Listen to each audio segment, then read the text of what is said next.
I sat in my lawyer's office on a Tuesday morning in March, dying, not metaphorically, literally, stage 4 pancreatic cancer. The doctors had given me 3 months, maybe 4 if I was lucky. I was 67 years old, and I'd built an empire worth $42 million from absolutely nothing. My lawyer, Gerald Stevens, looked at me with those sympathetic eyes everyone uses when they know you're terminal. "Are you sure about this, Vincent? This is unconventional." "I'm completely sure," I said, signing the final page of my will. "They've spent the last 20 years waiting for me to die so they can get their hands on my money. They pretend to care, pretend to visit out of love, but I see right through them.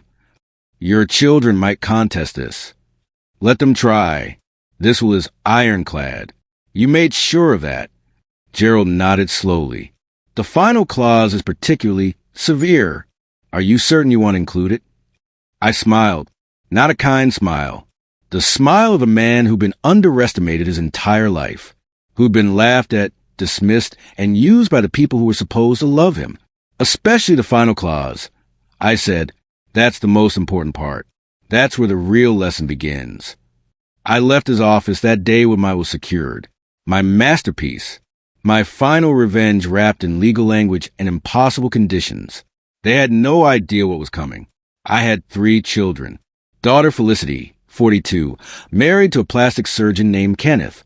Son Drake, 39, a failed entrepreneur, living off credit cards and charm.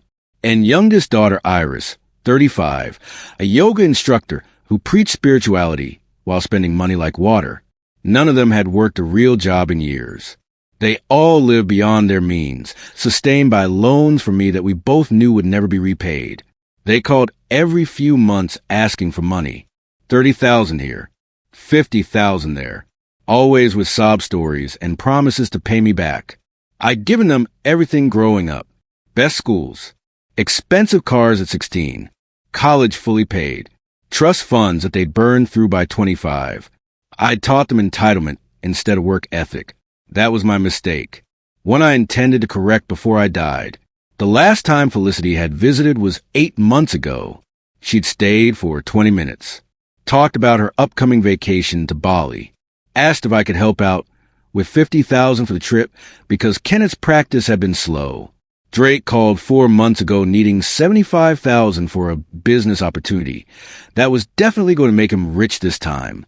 I'd heard that same pitch 20 times before. Iris showed up 3 months ago with her new boyfriend, a guitarist named Phoenix, who wore crystals and talked about energy. She'd asked for 40,000 to invest in his music career.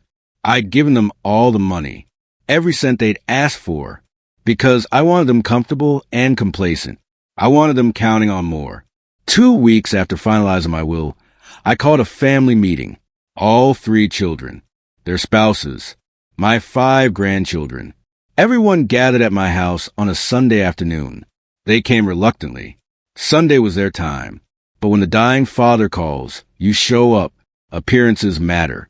Felicity arrived first with Kenneth, both dressed like they were attending a country club event. She hugged me briefly, pulling away quickly like death might be contagious. "You look good, Dad," she lied. I looked terrible. I'd lost 30 pounds. My skin was gray. But she smiled that practiced smile and pretended not to notice. Drake showed up 20 minutes late with his wife, Simone. He had that manic energy he always got when he was working on a new scheme. "Sorry, Dad.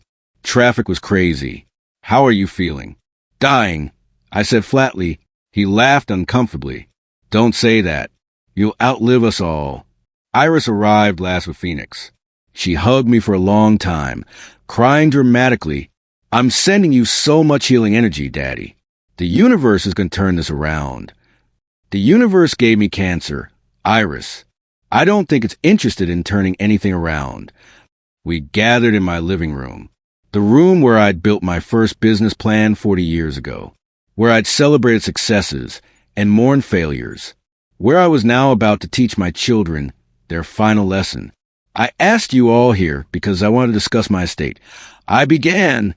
Suddenly, everyone was paying attention. Eyes sharp, postures straightened. This was what they'd been waiting for. As you know, I've accumulated substantial wealth over my lifetime. I continued. $42 million in liquid assets, plus properties, investments, the company I sold last year.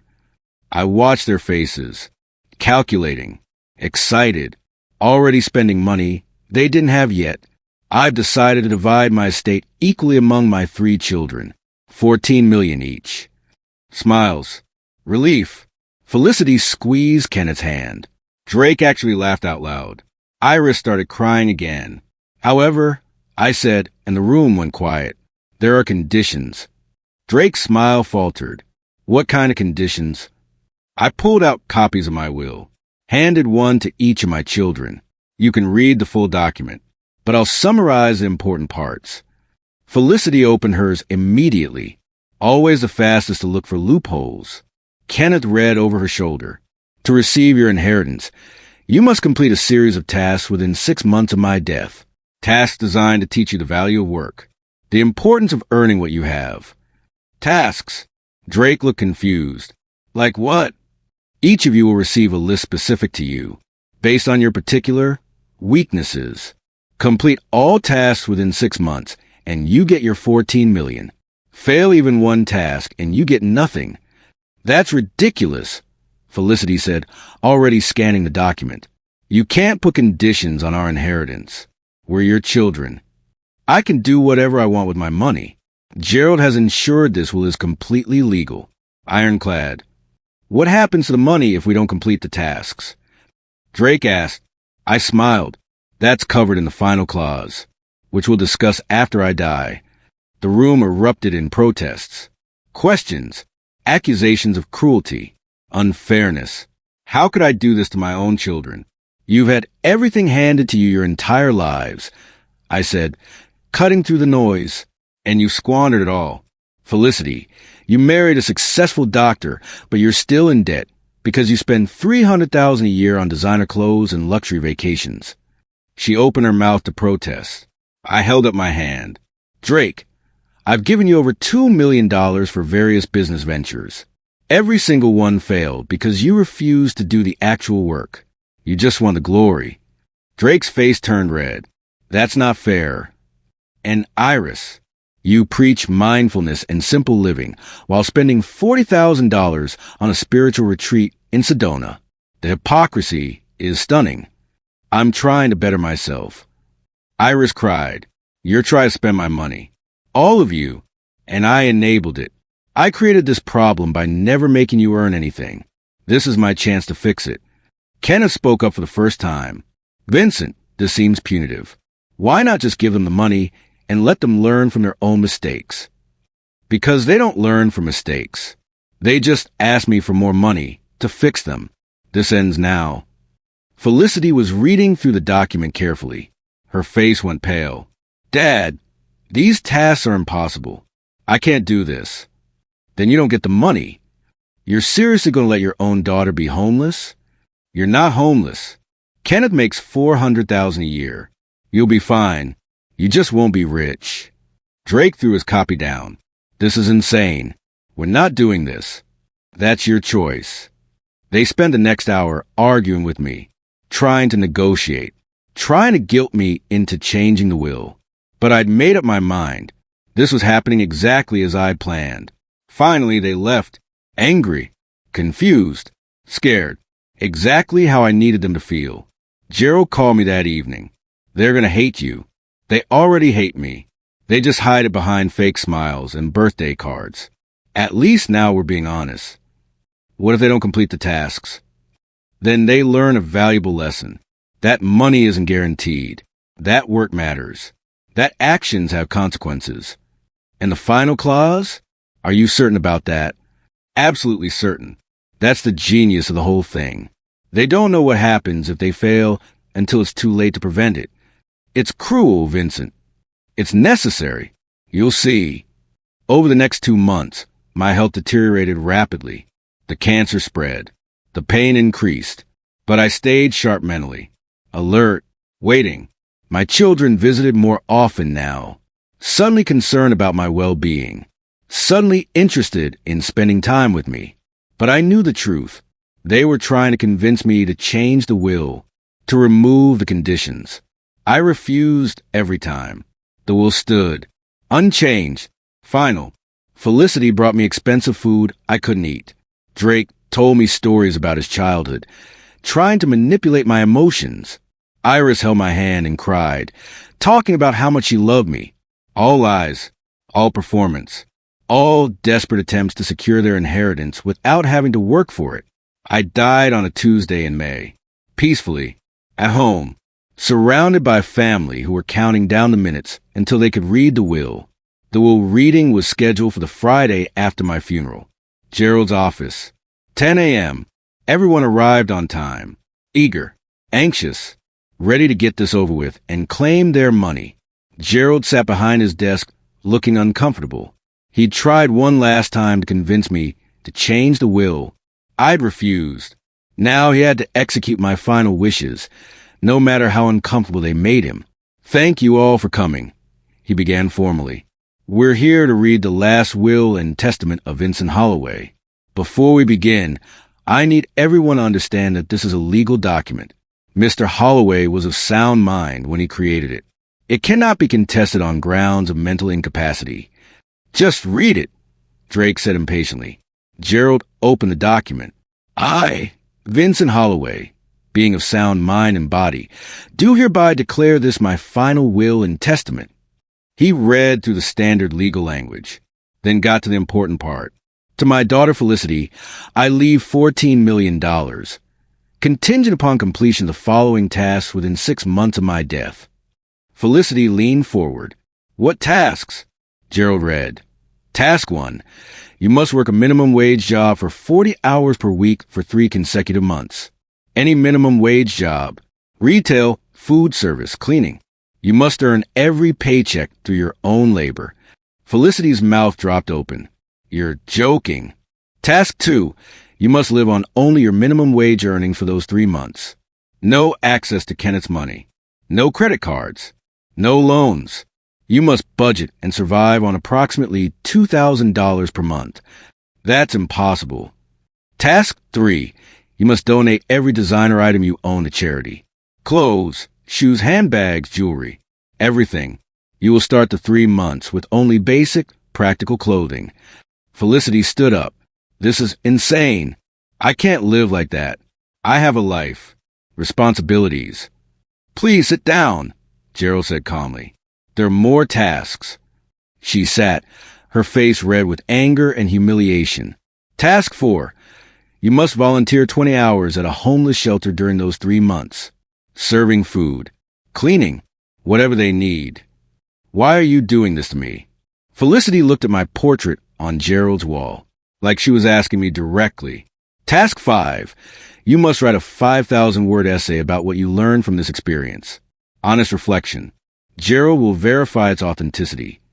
Kenneth put his hand on Felicity's shoulder. She shrugged it off. Complete all 5 tasks within 6 months, and the $14 million is yours. Fail any task, and you receive nothing. What about me? Drake demanded. Where are my tasks? Gerald turned to a new page. To my son, Drake, I leave $14 million, contingent upon the following tasks. Drake crossed his arms, already defensive. Task 1. You must get and keep a full-time job for 6 consecutive months. Any job. The catch is you cannot quit or be fired. 6 full months of steady employment. That's it. Drake looked relieved. Task 2. You must pay back every cent you borrowed from me over the past 10 years. Approximately $1.7 million. You have 6 months to do it. Drake's relief vanished. How am I supposed to pay back that much? Through work, savings, selling things, however you manage it. Task 3, Gerald continued. You must live in a studio apartment, no larger than 400 square feet, for the entire 6 months. Experience living within your means. This is punishment, Drake said. You're punishing us for asking for help. Task 4. You must attend and complete a financial literacy course. Learn about budgets, investments, debt management, all the things you ignored your entire life. Task 5. You must start a business that generates revenue within the 6 months. actual revenue, actual customers, proof that you can build something sustainable instead of just talking about it. Drake stood up. I'm not doing this. I'll contest the will. You can't force people to jump through hoops like this for their own family's money. You can try to contest it, Gerald said, but your father's will is legal, valid. You'll spend more money on lawyers than you'll win. Your choice. Drake stormed out. The door slammed behind him. Simone followed after a moment's hesitation, looking apologetic. Felicity was crying now. Real tears, not performative ones. How could he do this to us? Your father believed he'd failed you by making life too easy. This was his way of correcting that. By humiliating us, by teaching you. Iris, who'd been silent this whole time, spoke quietly. What are my tasks? Gerald looked at her. To my daughter Iris, I leave $14 million, contingent upon the following tasks. She waited, afraid. Task 1, you must work a full-time job for 6 months. Not teaching yoga. A standard job with steady paycheck and regular hours. Task 2, Gerald continued, you must live without spending money on anything spiritual or wellness-related for the entire 6 months. No retreats. No crystals. No energy healers. No alternative medicine. You must live practically. Iris looked devastated. But that's who I am. My whole identity. Task 3. You must save 50% of every paycheck. Put it in a savings account. Prove you can build financial security instead of spending everything immediately. Task 4. You must end your relationship with Phoenix. The room went silent. Iris stared at Gerald in shock. What? Your father believed Phoenix was using you for money. This task requires you to end the relationship and remain single for the 6 months. Prove you can stand on your own without romantic or financial dependence. He can't do that. He can't control my love life from beyond the grave. He can attach conditions to his money. This is one of them. This is cruel. This is evil. I'm not doing it. Task 5. You must write a letter to your father explaining why you deserve the inheritance, what you contributed to the family, what value you've added to his life. Be honest. Iris was shaking. Phoenix, who'd been silent until now, spoke up. This is toxic, babe. Your dad was a controlling narcissist. You don't need his blood money. Easy for you to say, Kenneth muttered. You're not giving up $14 million. Phoenix glared at him. Money isn't everything. Said no broke person ever, Kenneth replied. Iris stood up. I need to think about this. She left. Phoenix trailing behind her, both looking shell-shocked. Only Felicity and Kenneth remained. Felicity had stopped crying. Now she just looked angry. Is that everything? Felicity asked coldly. Almost, Gerald said. There's one more section. The final clause.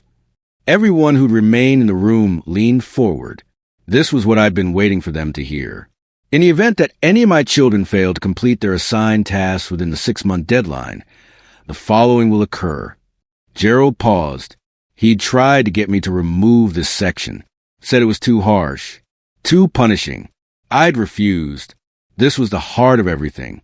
All money that would have gone to the failing child or children will be donated to charity. Specifically to organizations that help people build businesses from nothing, that teach financial literacy to low-income communities, that provide opportunities for people who weren't born with advantages. Felicity's eyes went wide. So if I don't complete my tasks, Drake and Iris still get their shares? No. If you don't complete your tasks, your $14 million goes to charity. Same for Drake and Iris. Each person's inheritance is independent. But here's the twist, Gerald continued, and I could hear the reluctance in his voice. If all 3 children fail to complete their tasks, something different happens. The room was silent, waiting. The entire $42 million will be donated to charity. But before that happens, a video will be released. A video your father recorded before his death. This video will be sent to everyone in your social circles. Friends, colleagues, everyone you know, and it will explain exactly why you failed. Your laziness, your entitlement, your inability to work for anything. It will expose everything. Felicity went pale. He wouldn't. He did. The video exists. I've seen it. It's detailed, specific, humiliating. This is blackmail. It's motivation, Gerald corrected. Your father wanted to ensure you took this seriously, that you understood the stakes weren't just financial. Your reputations are on the line. Your social standing. Everything. Kenneth stood up. This is beyond excessive. Vincent was a bitter old man punishing his children for not worshiping him enough. You're entitled to your opinion, Gerald said calmly, but the will stands. You have 6 months from today. The clock is ticking. Felicity and Kenneth left without another word. Gerald and I were alone in the office. Well, my memory was alone with him. My body was in a grave. But my plan was very much alive. Over the next week, I watched from wherever the dead watch from. My children struggled with their decisions, struggled with their pride, struggled with the reality that their inheritance came with a price. Drake called Gerald trying to negotiate. Could he do 4 tasks instead of 5? Could he pay back only half of what he owed? Gerald refused every compromise. The tasks were non-negotiable. Felicity hired a lawyer to review the will, looking for loopholes. The lawyer found none. Gerald had written it perfectly. Every condition was legal. Every clause was binding. Iris meditated for 3 days trying to decide what to do. Phoenix pressured her to walk away, to choose love over money, to reject her father's toxic control. But $14 million is hard to walk away from, even for someone who preaches non-attachment. 2 weeks after the will reading, Drake was the first to begin. He got a job at a hardware store. 40 hours a week, $9 an hour. He lasted 3 days before calling in sick and never returning. He'd failed his first task within a month. Couldn't handle being told what to do by a manager 10 years younger. Couldn't handle the physical labor. Couldn't handle being treated like every other employee instead of like someone special. When Drake quit, Gerald called Felicity and Iris to inform them. One sibling down. $14 million gone to charity. The pressure increased on the remaining 2. Felicity surprised everyone. She got a job at a grocery store. Cashier position. Minimum wage. She showed up every day for a week. Then 2 weeks. Then a month. I would have been proud if I hadn't seen her social media. She was documenting everything. Posting photos of herself in her uniform with captions like, living my truth and learning humility. Turning my lesson into a performance for her followers. But she was doing it. That was what mattered. She donated all her designer items. Moved into a small apartment temporarily to live on her earnings.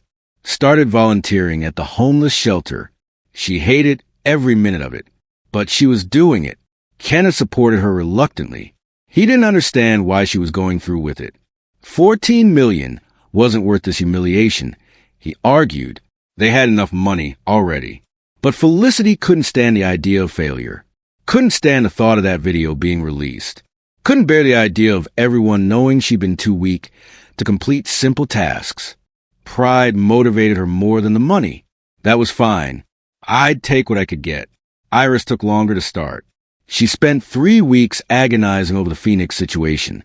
He was her soulmate, she insisted. Her twin flame. How could she choose money over love? But eventually, practical reality set in. She was 35 years old with no savings, no career, and no financial security. Phoenix had no money. They'd been living off my loans for 2 years. Without my money, what did they have? Iris broke up with Phoenix 5 weeks after the will reading. He took it badly. Accused her of being materialistic, of selling out her values, of choosing her dead father over their relationship. She cried for days, then got a job at a coffee shop, started saving 50% of every paycheck, stopped buying crystals and booking retreats. She was miserable, but she was doing it. Both daughters were completing their tasks, working minimum wage jobs, living on tiny budgets, experiencing what 90% of the population experiences every day, working hard for little money and even less recognition. Drake, meanwhile, spiraled. He'd failed his first task and couldn't bring himself to admit it was over. He kept insisting he'd find a way around it, that Gerald would accept a modified version, that the will wasn't really final. But it was final. His $14 million was gone, and he couldn't accept it. Simone left him 6 weeks after the will reading. She'd married him thinking he was rich, or would be rich eventually. When that disappeared, so did her interest in staying. Drake moved into a friend's basement, started drinking heavily, posted rants on social media about how his father had ruined his life, how the system was rigged, how he'd been set up to fail. None of it was true. He'd set himself up to fail by refusing to work, by refusing to grow up, by believing he deserved things without earning them. Watching him fall apart was painful, even from beyond the grave, but necessary. Some lessons can only be learned through failure. 3 months passed. Halfway point. Felicity was still working her grocery store job, still living on minimum wage, still volunteering. She'd lost weight, looked exhausted, but she was doing it. Iris was still at the coffee shop, still saving money, still single. Phoenix had started dating someone new 2 weeks after their breakup, which told Iris everything she needed to know about his twin flame commitment. She'd written her letter to me. Gerald shared it. It was honest, brutally honest. She admitted she'd taken me for granted, used me for money, never appreciated what I'd built or sacrificed. She wasn't sure she deserved the inheritance, she wrote, but she was trying to prove she could change, that she could be someone who earned things instead of just receiving them. That letter meant more than she'd ever know. For months in, Felicity had a breakdown. She called Gerald crying, saying she couldn't do this anymore. The work was too hard. The apartment's too small. The budget too restrictive. She wanted to quit. If you quit, you lose everything, Gerald reminded her. And the video gets released. I don't care about the video. You will when all your friends see it. When everyone knows you couldn't handle working a normal job for 3 months. When your entire social circle realizes you're not special, just privileged. That got through to her. The fear of humiliation was stronger than the desire to quit. She kept going. Iris had her own crisis around the same time. She missed Phoenix, missed her spiritual practices, missed feeling like herself instead of playing a role in someone else's game. She called the coffee shop to quit. But before she could, a co-worker told her something that changed her perspective. The co-worker was a single mother working 2 jobs to support 3 kids. She'd been doing it for 7 years. No complaints. No breakdowns. Just showing up every day and doing the work. How do you do it? Iris asked. Because I have to, the woman replied simply. I don't have the option to quit. That conversation shifted something in Iris. She realized how much privilege she'd had her entire life. The privilege to quit when things got hard. The privilege to walk away. The privilege of always having someone to bail her out. Most people didn't have that. Most people had to keep going no matter what. She stopped feeling sorry for herself and finished her tasks with new determination. 5 months after my death, both daughters were nearing the finish line. Felicity had worked her 3 months at minimum wage, lived on her earnings, donated her designer items, volunteered at the shelter. She was writing her essay now, reflecting on what she'd learned. Iris had worked her 6 months at the coffee shop, saved 50% of every check, stayed single, written her letter. She was done. All tasks completed. Drake showed up at Gerald's office demanding another chance, saying he'd been depressed, going through things. He could do the tasks now if Gerald would just let him start over. The deadline was 6 months, Gerald said firmly. It's been 5 months and you haven't completed a single task. It's over. You're really going to let my father destroy me? Your father didn't destroy you. You destroyed yourself by refusing to try. Drake left angry. He'd lost everything. His inheritance, his wife, his pride, all because he couldn't do basic work that millions of people do every day. 6 months after my death, the final deadline arrived.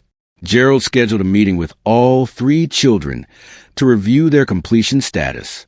Drake didn't show up. He'd already accepted his failure. Felicity and Iris arrived nervous. Had they done enough? Would their work be accepted? Gerald reviewed Felicity's documentation, her pay stubs, her volunteer hours, her essay. Everything was in order. She completed every task. Congratulations, Gerald said. Your $14 million will be transferred within 30 days. Felicity started crying. Relief, exhaustion, pride. She'd done it. Against all odds and her own doubts, she completed every impossible task. I never thought I could do it, she admitted. The first month, I was sure I quit. But then something changed. I started to see myself differently, see other people differently. Gerald smiled. That's what your father hoped for. Then he turned to Iris, reviewed her documentation, her pay stubs, her saving statements, her letter. Everything checked out. Congratulations, he said. Your $14 million will be transferred within 30 days. Iris broke down sobbing, not just from relief, but from genuine gratitude. I understand now, she said, why he did this. I was sleepwalking through life, using people, wasting opportunities. He woke me up. Gerald nodded. Your father loved you all very much. That's why he did this. Not to punish you, but to save you from yourselves. What about Drake? Felicity asked. What happens to his $14 million? It will be donated to charity as specified in the will. Organizations that teach financial literacy and help people start businesses. And the video? Iris looked worried. The one that was supposed to be released if we all failed? Since 2 of you succeeded, the video won't be released. That was only triggered if all 3 failed completely. Both daughters looked relieved. The humiliation had been avoided. Their reputations were safe. Can we see the video? Felicity asked. I want to know what he would have said. Gerald hesitated. Are you sure? It's not easy to watch. I'm sure. He pulled up the video on his computer, turned the screen toward them. Press play. My face appeared. Filmed a week before I died. I looked terrible, but my voice was strong.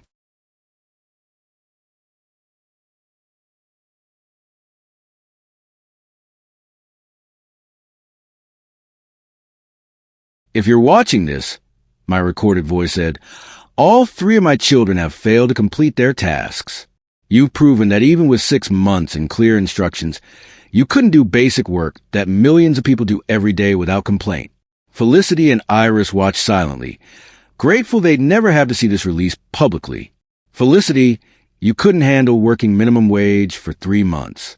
Something teenagers do while going to school. Something single parents do while raising children. You couldn't survive on $2,000 a month when half the country lives on less. Drake, you couldn't hold a job for 6 months. Couldn't pay back money you borrowed. Couldn't build anything real. You spent your entire life talking about what you'd do someday. Someday never came because you never did the work. Iris, you couldn't give up luxuries for 6 months to secure your future. You couldn't end a relationship with someone who was obviously using you. You couldn't face reality without hiding behind spirituality and excuses. My image leaned closer to the camera. I failed you as a father. I gave you everything and taught you nothing. I made life too easy and you never learned to be strong. This was my final attempt to fix my mistake. And you couldn't even do that. The video ended. The screen went black. Felicity was crying again. Thank God no one will see that. I needed to see it, Iris said quietly, even though we passed.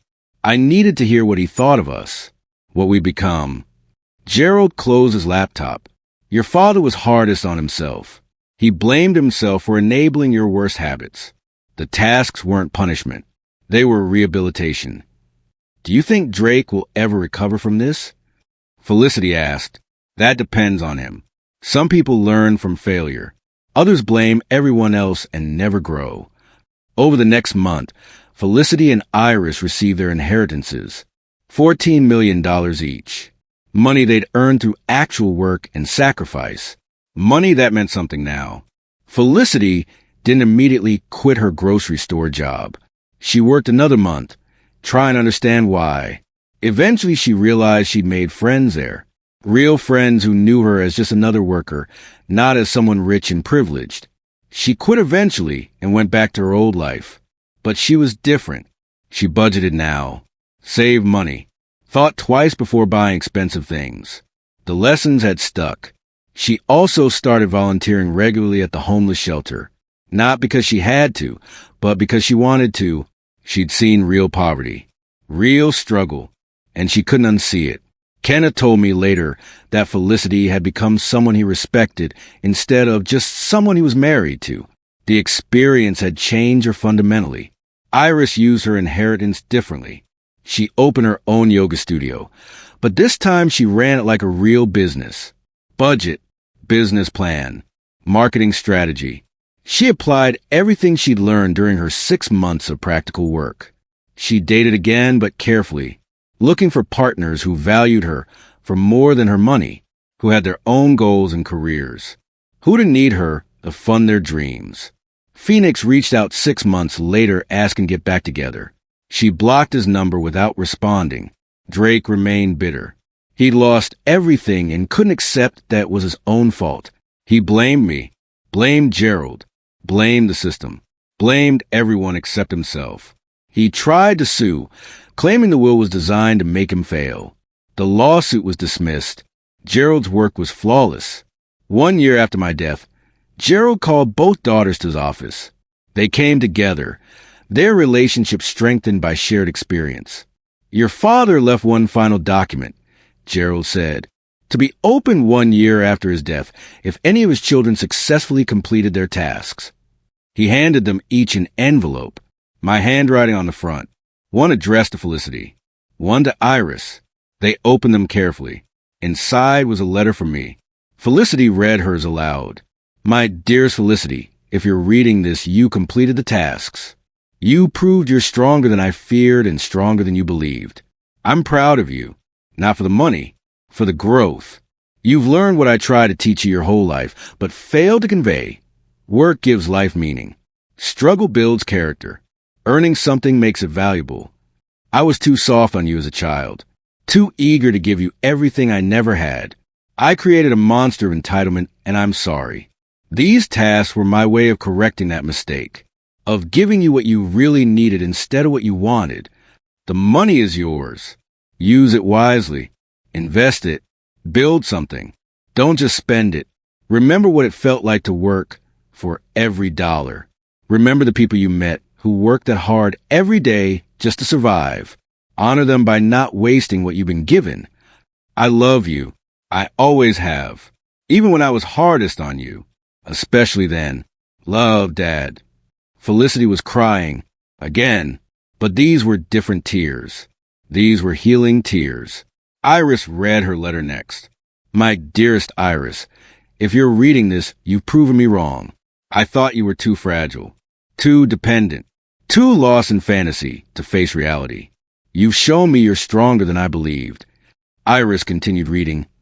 I worried about you most of all. Worried you'd spend your life drifting from one trend to another, one relationship to another, never building anything solid, never becoming someone real. These tasks force you to find yourself, to stand alone, to work hard, to save money, to live practically. I hope you learned that spirituality without practicality is. Iris continued reading. I worried about you most of all. Worried you'd spend your life drifting from one trend to another, one relationship to another, never building anything solid, never becoming someone real. These tasks force you to find yourself, to stand alone, to work hard, to save money, to live practically. I hope you learned that spirituality without practicality is useless. You must be grounded in the real world before you can reach the stars. The most spiritual thing you did was budgeting, showing responsibility, and proving your own worth. The man who used you, Phoenix, saw you as an income stream. By cutting him off, you chose yourself. You chose financial independence over comfortable dependence. That is the greatest act of self-love there is.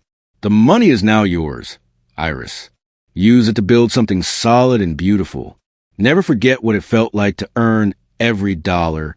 Never stop being the strong, practical woman you discovered during those 6 months. I love you, and I am so proud of the woman you finally chose to become. Love, Dad. Iris finished the letter, her voice thick with emotion. She didn't look up right away, holding the paper tightly in her trembling hands. The room was silent, filled only with the faint hum of the air conditioning. Felicity reached across the table and touched Iris's hand. The rivalry that had defined their adult lives, the petty competition for my money and attention, was completely gone. In its place was a shared understanding, a quiet respect forged in the hardship of minimum wage work and the shadow of humiliation. He really did love us, didn't he? Felicity whispered. It was just a terrible way to show it. Iris nodded, wiping her eyes. It was the only way, Felicity. We never would have listened otherwise. We were deaf to anything that wasn't a bank statement. They both reflected on the people they had become. Felicity recalled a woman at the homeless shelter who thanked her for just listening, realizing kindness was free. Iris thought of the single mother at the coffee shop, whose sheer willpower had shamed her into continuing. They realized the true value of the task wasn't the $14 million. It was a forced perspective, the necessity of survival, and the dignity that came from earning every single paycheck on their own without my influence or money to save them. The mood in Gerald's office shifted to a grim finality as they discussed Drake. His $14 million was irrevocably lost. He was now living in a friend's small, damp basement, perpetually angry, blaming the world for his failure. He was convinced I had sabotaged the will specifically to destroy him. He refused to see that his tasks, a 6-month job, paying back loans, and starting a small business, were all standard steps towards adult responsibility. Drake's fatal flaw was his pride and his deeply ingrained belief in entitlement. He thought he was too good for a hardware store job. He thought the rules didn't apply to him. His sisters had swallowed their pride and succeeded. Drake had clung to his pride and lost everything. His story was a painful contrast, a stark piece of evidence proving my original diagnosis. Some people simply refuse to learn. His financial ruin was a consequence, not a punishment, dictated entirely by his own decision to quit 3 days into his first attempt. Gerald cleared his throat, pulling the sisters back to the present moment. We must finalize the distribution of Drake's portion now, he stated. He confirmed that all attempts by Drake to contest the will had failed. The lawsuit, based on grounds of emotional distress and undue influence, was legally dismissed. The will was ironclad. Gerald then read the specific instructions for Drake's $14 million. The full amount will be immediately donated to 3 specific charities, all focused on genuine, grassroots financial empowerment. The first funds microloans for women in impoverished communities starting small businesses. The second runs free financial literacy workshops for young adults.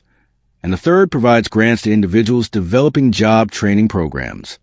Drake's failure, his refusal to build anything himself, ironically resulted in his money funding thousands of small beginnings for people who had nothing. The lesson was complete. If you won't work for the money will be given to those who will. The entire $42 million of my estate was finally, justly allocated. And so my final, magnificent plan came to a complete, flawless end. They had laughed at my will, certain it was a simple document they could bypass with tears or lawsuits. They didn't realize the final clause, the threat of the humiliating video and the eventual donation to charity, was a mechanism that truly governed their choices. It was the ultimate deadly twist. I didn't just give them money. I gave them a forced chance at character. Felicity and Iris succeeded, finding strength and dignity they never knew they possessed. Drake failed, proving the necessity of the lesson. My greatest architectural feat wasn't a skyscraper. It was his carefully constructed inheritance, a mechanism that transformed my spoiled children into contributing members of society and transformed my money into genuine opportunity for the working poor. My legacy wasn't the $42 million. It was the fact that 2 of my children finally learned the value of a dollar and the meaning of work. The ultimate victory was mine, complete and final, sealed beyond the grave.